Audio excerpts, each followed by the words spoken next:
दोस्तों नमस्कार, आप सभी का स्वागत है आपके अपने यूट्यूब चैनल नरेंद्र यादव सिरानी में। दोस्तों हमारा टॉपिक चल रहा था मुगलकालीन प्रशासनिक व्यवस्थाएं और एक वीडियो इसके ऊपर हमने काम कर लिया है और उसके अंदर हमने जो मुगल काल के जो राजवंश थे उनसे संबंधित जो महत्वपूर्ण बातें थी उनके ऊपर चर्चा की और साथ में हमने केंद्रीय प्रशासन के बारे में चर्चा की। और अब बिना टाइम वेस्ट किए हम बात करते हैं प्रांतीय प्रशासन की, क्योंकि आपके लिए टाइम बहुत महत्वपूर्ण है। पहला प्रश्न हमारा, मुगल काल में प्रांतीय प्रशासन को नया आधार किसने प्रदान किया? तो राइट आंसर आ जाएगा अकबर ने। दोस्तों हमने पढ़ा कि बाबर और हुमायूं का कार्यकाल बहुत छोटा था, युद्ध के अंदर उनका समय बीता, इसलिए प्रशासनिक जो आधार तैयार किया वह अकबर ने ही किया। अगला प्रश्न हमारा, मुगल काल में प्रांतों को क्या कहा जाता था? जिस प्रकार से सल्तनत काल के अंदर जो प्रांत थे उनको इक्ता कहा जाता था, उसी प्रकार से यहाँ पर मुगल काल के अंदर प्रशासनिक सुविधा की दृष्टि से साम्राज्य को अनेक भागों में बांटा गया, प्रांतों में बांटा गया, जिनको सूबा कहा गया है। और इनका जो प्रधान होता था, जो इनका प्रशासनिक अधिकारी होता था, उनको सूबेदार कहा गया है। अगला प्रश्न बनता है, सर्वप्रथम अपने साम्राज्य को सूबों में किसने बांटा? तो सबसे पहले अकबर ने पूरे साम्राज्य को विभिन्न सूबों में बांटा। कितने सूबों में बांटा, कब बांटा, ये अगला महत्वपूर्ण प्रश्न है। तो अबुल फजल के अनुसार अकबर ने अपने साम्राज्य को 1580 के अंदर 12 सूबों में बांटा था, 12 प्रांतों में बांटा था। और जबकि अगर प्रश्न आए कि अकबर के शासनकाल में कितने सूबे थे, तो अपने को राइट आंसर है वो 15 देना है। क्यों? क्योंकि अकबर के शासनकाल के अंतिम समय तक 15 सूबे हो गए थे। 12 सूबों की स्थापना उन्होंने 1580 के अंदर की थी और उसके बाद में उनके शासनकाल के अंतिम समय के अंदर उन्होंने दक्षिण भारत की विजय की थी और बरार, खानदेश और अहमदनगर 3 नए उन्होंने प्रांत जीतकर 3 नए सूबे बनाए। तो अकबर के शासनकाल के अंतिम समय तक सूबों की संख्या है वो 12+3 यानी 15 हो गई थी। दोस्तों ये प्रश्न बहुत महत्वपूर्ण है। एग्जाम के अंदर यहाँ से प्रश्न आने की 99% के 100% संभावना मैं आपको बता रहा हूँ कि किसके काल में कितने सूबे थे। तो यहाँ पर इतिहास के अंदर बहुत बारी कन्फ्यूजन है, मैं आपको एक कॉमन फैक्ट के आधार पे मैं आपको बताऊंगा। तो अकबर ने 1580 के अंदर पूरे साम्राज्य को 12 सूबों में बांटा। शासनकाल के अंत तक उनके काल में सूबों की संख्या 15 हो गई थी। दक्षिण भारत के 3 सूबे और मिला लिए थे, बरार, खानदेश और अहमदनगर। तो ये तो हो गया अकबर के शासनकाल में। जहांगीर के समय अगर सूबों की बात आएगी तो जहांगीर के समय भी सूबों की संख्या 15 ही थी। किसी प्रकार के किसी सूबे का निर्माण जहांगीर ने नहीं किया। हालांकि उन्होंने 2 क्षेत्र जरूर जीते थे। एक तो कांगड़ा क्षेत्र, ठीक है, हाँ, उन्होंने जहांगीर ने एक क्षेत्र जीता था, कांगड़ा क्षेत्र, लेकिन उन्होंने उसको नया सूबा नहीं बनाया बल्कि उसको लाहौर सूबे के अंदर शामिल किया था। तो जहांगीर के समय भी सूबों की संख्या 15 रही। उसके बाद में शासक हुए शाहजहां।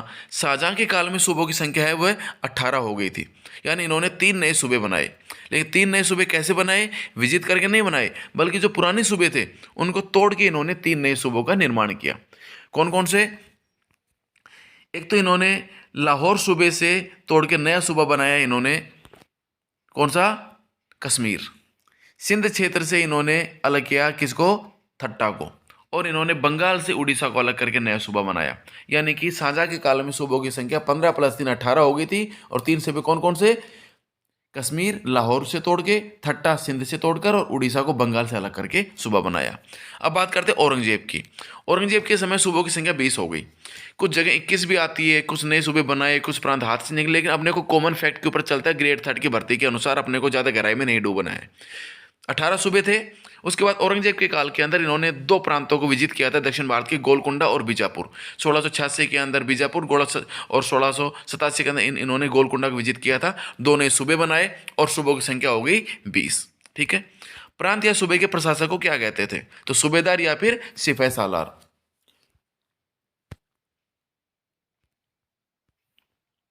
आगे बढ़ते हैं हम। अगला प्रश्न हमारा, मुगल काल के अंदर एकमात्र सूबेदार कौन था जिसे राजपूतों से संधि करने और उन्हें मनसब प्रदान करने का अधिकार दिया गया था? तो हमने पहले बात कर ली कि मुगल काल के अंदर टोडरमल एकमात्र ऐसा सूबेदार था, गुजरात का सूबेदार, जिनको बना के भेजा था 1573 के अंदर अकबर ने, जिनको राजपूतों से संधि करने का और उन्हें मनसब प्रदान करने का अधिकार दे रखा था। बाकी किसी भी सूबेदार को राजपूतों से संधि करने और मनसब प्रदान करने का अधिकार नहीं था। अब देखो भाई, पूरे साम्राज्य को तो बांट दिया सूबों के अंदर, ठीक है, सूबे मतलब प्रांत, और उनको फिर बांटा सरकार के अंदर। सरकार मतलब जिला। जिस प्रकार से हमने सल्तनत काल के अंदर पढ़ा था कि पूरे साम्राज्य को एकताओं में बांटा, एकताओं को उन्होंने बांटा सिख के अंदर। सिख मतलब जिला, ठीक है। उसी प्रकार से यहाँ पर पूरे साम्राज्य को इन्होंने बांटा विभिन्न विभिन्न सूबों के अंदर, और सूबों को इन्होंने बांटा सरकार के अंदर, जो एक जिले की तरह कार्य कर रहे थे। और प्रत्येक सरकार या जिले को इन्होंने बांटा परगना के अंदर, जो तहसील स्तर के थे, यानी कि पूरा साम्राज्य, सूबा, सरकार और उसके बाद में परगना। अब देखो भाई, यहाँ पर जो प्रांतीय गवर्नर होता था, प्रांतीय गवर्नर, गवर्नर मतलब राज्यपाल, देखो पद वही है, नाम अलग अलग है। जैसे मौर्य काल में बात करेंगे तो प्रांतों के जो शासक होते हैं उसको गवर्नर कहते हैं, राज्यपाल कहते हैं। जबकि अगर सल्तनत काल की बात की जाएगी तो उसके अंदर उनको इख्तियार, वली, मुफ्ती कहते हैं। और अगर यहाँ पर मुगल काल में बात की जाएगी तो प्रांतों के जो प्रशासक हैं उनको कहते हैं सूबेदार या फिर सिपह सालार। तो जो प्रांतीय गवर्नर कह दो या फिर सूबेदार कह दो, उसकी सहायता के लिए कौन होता था भाई? देखो, जो सूबेदार होता था वह तो प्रशासनिक प्रमुख होता था, प्रशासनिक देखभाल करना उसका मुख्य कर्तव्य था। जबकि राजस्व व वित्त का जो प्रमुख प्रधान था वो होता था प्रांतीय दीवान। जैसे वहाँ पर हमने पढ़ा शाही दीवान, मतलब केंद्रीय प्रशासन व्यवस्था के अंदर वित्त और राजस्व का प्रधान शाही दीवान, उसी प्रकार से प्रांतों के अंदर वित्त और राजस्व का प्रधान कौन हो गया? प्रांतीय दीवान। और ये प्रांतीय दीवान है, ये सूबेदार की सहायता के लिए होता था। यानी कि पद के अंदर ओहदे की बात की जाए तो भाई कौन बड़ा रहेगा? गवर्नर बड़ा रहेगा, सूबेदार बड़ा रहेगा, क्योंकि पूरे सूबे की प्रशासनिक व्यवस्था की जिम्मेदार है वो। जबकि अगर मान लो वित्त का प्रधान की बात की जाएगी तो कौन रहेगा? तो प्रांतीय दीवान रहेगा। लेकिन ओहदा इनका छोटा है, लेकिन वैसे जो ये प्रांतीय दीवान है यह सूबेदार के अधीन काम नहीं करता, ये इसके लिए, इसके प्रति जिम्मेदार नहीं है अपने काम के लिए। ये सीधे केंद्रीय जो दीवान है, जो शाही दीवान है, उसके प्रति, उसके अधीन आता है, उसको ये अपनी सूचनाएं भेजते हैं। अपने कार्य के लिए यह शाही दीवान के प्रति उत्तरदायी है। तो ये याद रखना। फिर दोबारा से एक बात देख लो कि प्रांतीय दीवान है वह पद के अंदर तो सूबेदार से छोटा है, गवर्नर से छोटा है, लेकिन ये इसके अधीन काम नहीं करता, ये शाही दीवान के अधीन काम करता है। और प्रांतीय दीवान है, ये शाही दीवान से सीधे अपने आदेश प्राप्त करता है और उसी के प्रति जिम्मेदार है। और प्रांतीय दीवान की नियुक्ति है वो भी सूबेदार नहीं करता, वो भी केंद्रीय प्रशासन के अंदर, शाही दरबार के अंदर जो मुख्य दीवान वजीर होता है, शाही दीवान, वही इसकी नियुक्ति करता है। अब प्रांतीय दीवान के कार्य देखो भाई, इसका कार्य क्या है? वित्त और राजस्व का कार्य देखना। तो भाई यहां पर यह चीज स्पष्ट कर लो कि प्रांतों के अंदर यानी सूबों के अंदर जो प्रशासनिक प्रमुख है वह तो कौन है? वह तो है सूबेदार। और जो यहाँ पर वित्त और राजस्व का प्रमुख है वह है दीवान, यानी दीवान राजस्व का प्रमुख है, और सूबेदार है वह है कार्यकारिणी यानी प्रशासनिक व्यवस्थाओं का प्रमुख। ओहदे और हैसियत में दीवान की स्थिति है वह सूबेदार से कमजोर होती थी। अब देखो भाई, अब बात करते हैं प्रांतीय सूबे की देखरेख करने वाला अधिकारी, यानी कि सैनिक अधिकारी कौन होता था? तो सैनिक अधिकारी होता था बख्शी। जिस प्रकार से केंद्रीय प्रशासन में हमने क्या पढ़ा था? मीर बख्शी। और यहाँ पर कहेंगे केवल बख्शी, आगे से मीर हटा दो। अगर बख्शी नाम आए तो प्रांतीय बख्शी है ये, यानी प्रांतों के अंदर सैन्य व्यवस्था की देखरेख करने वाला है। जबकि अगर मीर बख्शी आए तो ये बात कर रहे हैं केंद्रीय प्रशासन के अंदर सैन्य की देखरेख करने वाला। प्रांतीय बख्शी है वो वाक्य निगार के रूप में भी कार्य करता था, यानी कि वह अपने साम्राज्य की सारी बातें हैं उनकी जानकारी केंद्र को देता था। अब देखो भाई, प्रांत के अंदर जिस प्रकार से केंद्रीय प्रशासन में हमने क्या पढ़ा था कि धार्मिक और न्याय संबंधी मामलों की देखरेख कौन करता था? सदर और सुदूर। उसी प्रकार से प्रांतों के अंदर भी धार्मिक और न्याय संबंधी मामलों का प्रधान है वह प्रांतीय सदर होता था।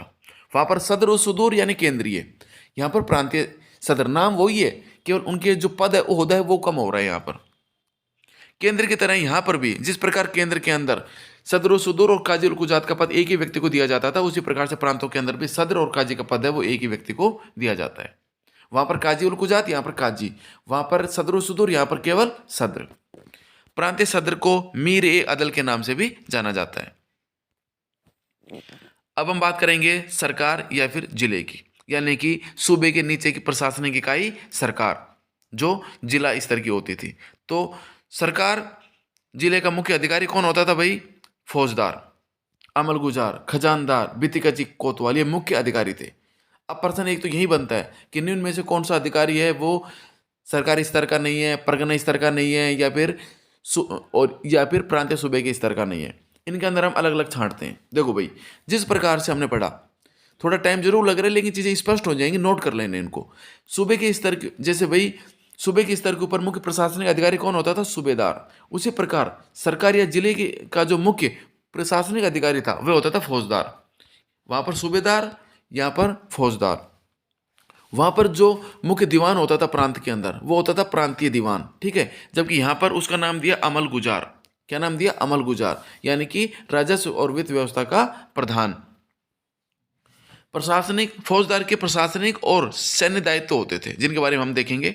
एक तो राजस्व वसूली के अंदर अमल गुजार की सहायता करना, यानी कि राजस्व वसूली का कार्य कौन करता था? यहाँ पर अमल गुजार करता था। जबकि सूबे के अंदर कौन करता था? प्रांतीय दीवान करता था। और जबकि केंद्रीय स्तर के ऊपर केंद्रीय दीवान या वजीर, और स्थानीय फौजों का निरीक्षण भी फौजदार करता था। जबकि यहां पर ध्यान देने लायक बात है कि राजस्व और न्यायिक मामले फौजदार के अधिकार क्षेत्र से बाहर थे। फौजदार केवल प्रशासनिक क्षेत्र से संबंधित कार्य करता था, जैसा सूबों के अंदर सूबेदार करता है।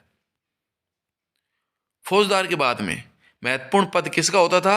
अमल गुजार का। भाई फौजदार प्रशासनिक अधिकारी, उसके बाद में अमल गुजार। जिस प्रकार सूबे के अंदर सूबेदार, उसके बाद में प्रांतीय दीवान, उसी प्रकार से यहाँ पर है। अमल गुजार की नियुक्ति केंद्र सरकार करती थी। अब यहाँ पर ये बात ध्यान देने लायक है, दिमाग में बैठा लो कि ये जो वित्त और राजस्व से संबंधित जो अधिकारी हैं इनकी नियुक्ति केंद्र सरकार सीधे करती थी। जैसे प्रांतीय दीवान की नियुक्ति भी केंद्र से होती थी। और यहाँ पर जो यहाँ पर सरकार का ये जो यहाँ पर प्रशासन व्यवस्था है, इसके अंदर जो अपना यहाँ पर राजस्व और वित्त का अधिकारी कौन? अमल गुजार। इसकी नियुक्ति भी केंद्र सरकार से ही होती थी।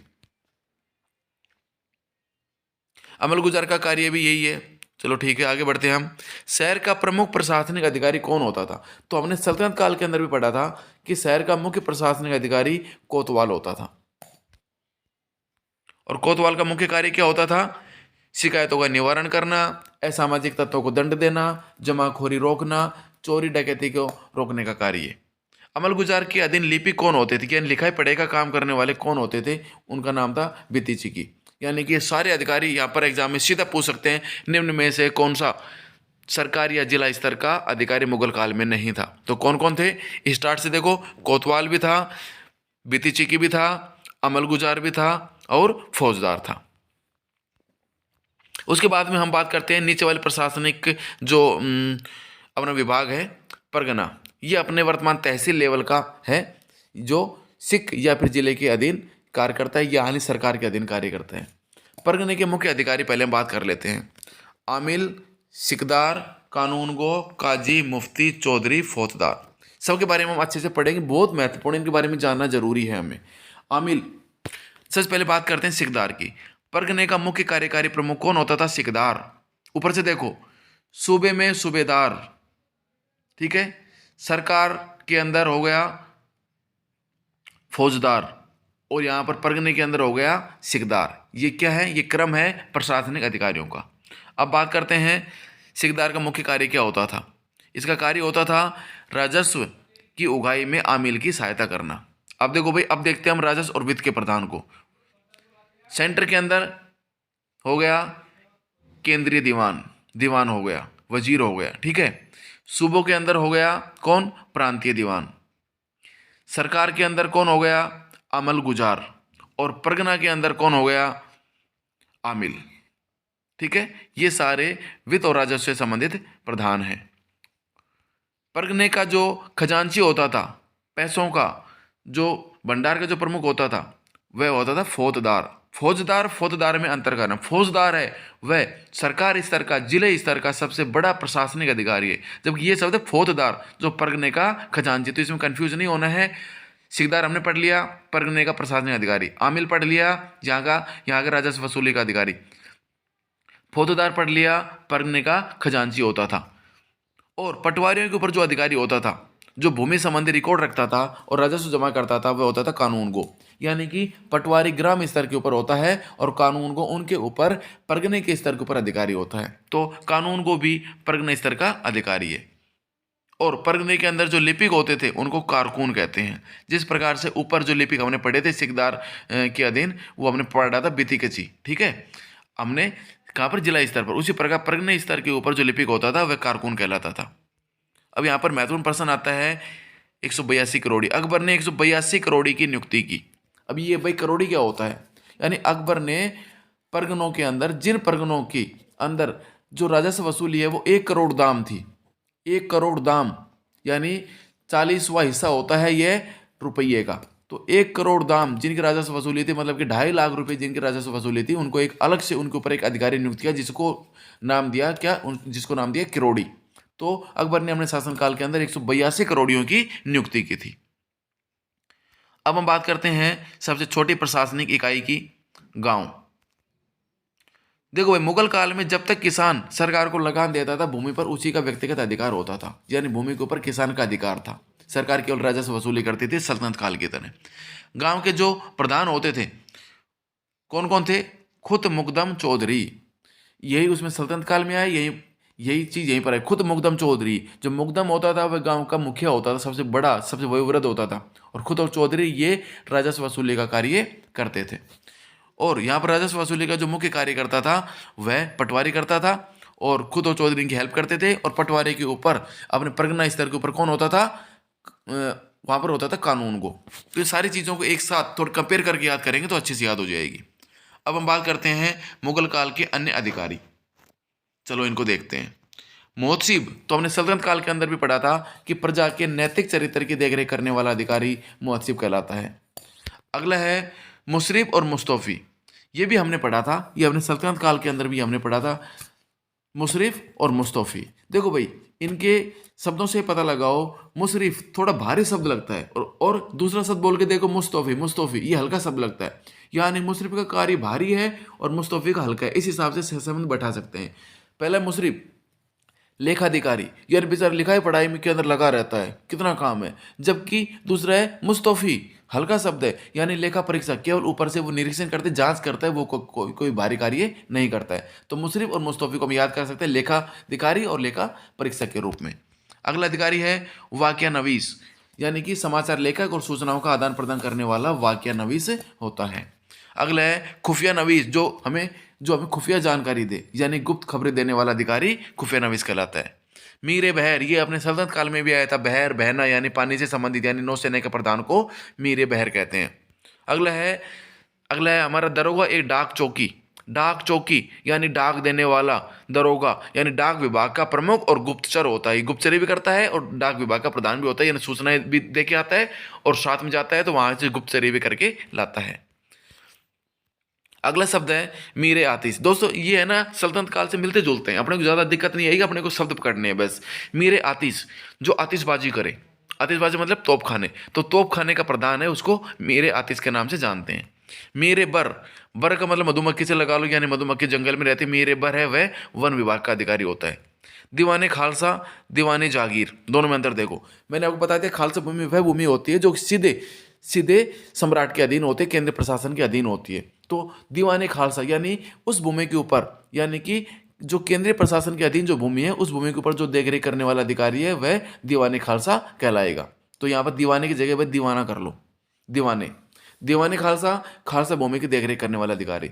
जबकि दीवाने जागीर, जो जागीर व इनाम भूमि की देखरेख करता है। जागीर भूमि क्या होती है, मनसबदारी व्यवस्था के अंदर अच्छे से पढ़ेंगे, पहले भी हमने पढ़ी थी। जागीर भूमि वह भूमि जो प्रशासन के अंदर जो नौकरशाह हैं उनको उनके कार्य के बदले में जिस भूमि से राजस्व वसूली का अधिकार दिया जाता है वह जागीर भूमि कहलाती है। और इनाम भूमि होती है वह भूमि जो अनुदानित भूमि है, जो सम्राट द्वारा गरीब लोगों को या फिर न्याय से संबंधित धार्मिक लोगों को दान दी जाती है और जिससे किसी प्रकार का कोई कर वसूल नहीं किया जाता। दीवाने वाकियात,